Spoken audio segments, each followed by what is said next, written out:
तो काना हालचाल ग्रामर ऑन पेपर सीरीज रे मैं तुम मन के फिर से स्वागत जनाऊे। आज आम देखमा डायरेक्ट रु इनडायरेक्ट स्पीच के कन्वर्ट करवाटा जदि direct speech present continuous tense रे अच्छे बोले सेटा के आम इनडायरेक्ट रे कन्वर्ट कले काना हवा देखो एबे इने जेन डायरेक्ट अच्छे जेंटा कि he said I am going to college एटा ला डायरेक्ट स्पीच माने I am going to college जेन अच्छे एटा प्रेजेंट कंटिन्यूअस माने टेंस रे अच्छे तो ये कन्वर्ट करमो इनडायरेक्ट बोले काना हवा देखो तो काना हवा ही सेड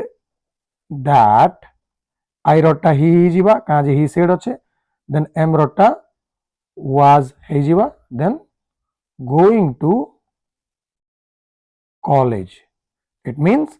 इटा काना हवा इनडायरेक्ट कन्वर्ट हेले he said that he was going to college it means direct speech रे I am going to college इटा ला प्रेजेंट कंटिन्यूअस इनडायरेक्ट रे कन्वर्ट कले प्रेजेंट कंटिन्यूअस टा पास्ट कंटिन्यूअस टेंस रे कन्वर्ट हे जैसी इनडायरेक्ट स्पीच रे बुझियला। तो इना गोटे क्वेश्चन अच्छे देखो